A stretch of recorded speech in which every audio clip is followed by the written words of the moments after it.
Welcome back Dhanashree all in one YouTube channel. Please subscribe to my channel. ఇవాళ easy recipe chicken fry ఎలా చేసుకోవాలో చూద్దాము. కావలసిన పదార్థాలు: చికెన్, ఆనియన్స్, పచ్చిమిర్చి, కరివేపాకు, అల్లం వెల్లుల్లి పేస్ట్, ఉప్పు, కారం, పసుపు, గరం మసాలా, చికెన్ మసాలా, ధనియాల పొడి, జీలకర్ర పొడి, మిరియాల పొడి, పెరుగు, కొత్తిమీర. ఇప్పుడు మనము ఈ సైజులో ఉన్న చికెన్ పీసెస్ని తీసుకున్నాను. ఫస్ట్ మనం మసాలాలన్నీ కలుపుకోవాలి.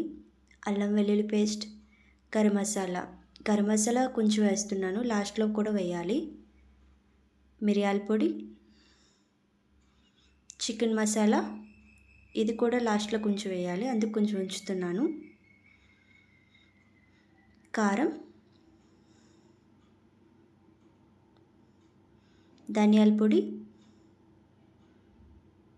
జీలకర్ర పొడి, పసుపు, ఉప్పు. సాల్ట్ నేను కంప్లీట్గా ఇప్పుడే యాడ్ చేసుకుంటున్నాను, మళ్ళీ మధ్యలో వేయనవసరం లేదు. పెరుగు. ఇప్పుడు ఇవన్నీ బాగా కలిసేలా ఒకసారి కలుపుకోవాలి. ఈ చికెన్ని ఒక అరగంట ముందు మనం కలుపుకొని పక్కన పెట్టుకోవాలండి. ఇలా ముందుగా కలుపుకొని నానబెట్టుకోవడం వల్ల చికెన్ మంచిగా స్మూత్గా ఉంటుంది. మసాలాలు కూడా మంచిగా చికెన్ లోపలికి ఇంకుతాయి.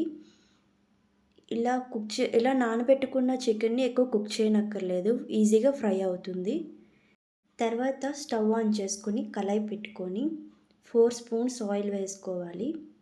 ఆయిల్ హీట్ అయ్యాక సన్నగా 2 చీలికలుగా కట్ చేసుకున్న పచ్చిమిరపకాయలు, కరివేపాకు, ఆనియన్స్ వేసుకొని బ్రౌన్ కలర్ వచ్చే వరకు కూడా ఫ్రై చేసుకోవాలి. ఆనియన్స్ మనం బ్రౌన్ ఆనియన్స్గా ఫ్రై చేస్తాం కదా బిర్యానీలోకి, ఆ కలర్ వచ్చే వరకు ఫ్రై చేయాలి. ఇప్పుడు ఈ ఉల్లిపాయలు మగ్గడానికి ఒక 3 మినిట్స్ మూత పెట్టుకుందాం.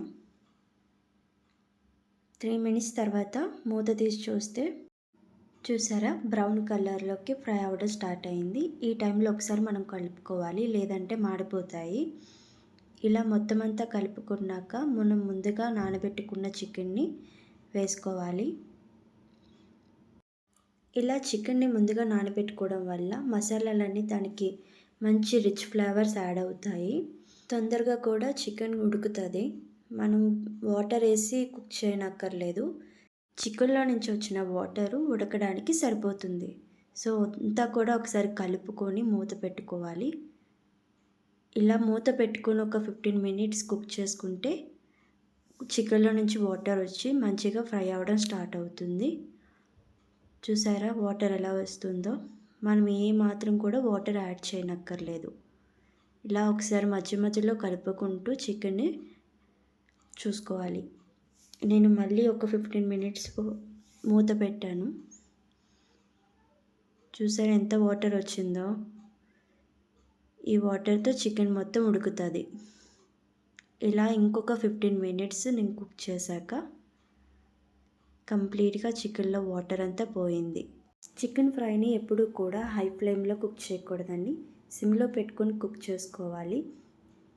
మనం స్టార్టింగ్లో ఉంచుకున్న గరం మసాలాని, చికెన్ మసాలాని ఇప్పుడు వేసుకోవాలి. వాటర్ అంతా కూడా ఎవాపరేట్ అయిపోయిన తర్వాతనే మనం ఈ మసాలాల్లో యాడ్ చేసుకొని ఒక్కసారి చికెన్ మొత్తం హై ఫ్లేమ్ పెట్టి రోస్ట్ చేయాలి. లాస్ట్లో దించే ముందు మాత్రమే ఇలా హై ఫ్లేమ్ యూజ్ చేయాలి. అంతేనండి, simple easy chicken fry ready. దీన్ని ఇప్పుడు ఒక ప్లేట్లో తీసుకొని కొత్తిమీరతో గార్నిష్ చేసుకుంటే చాలా బాగుంటుంది. ఇది రోటీలోకి, రైస్లోకి, పుల్కాలోకి అన్నిటిలో కూడా చాలా బాగుంటుంది. మీరు కూడా ట్రై చేసి ఎలా ఉందో నాకు కామెంట్ చేయండి. Please like, share, subscribe to my channel.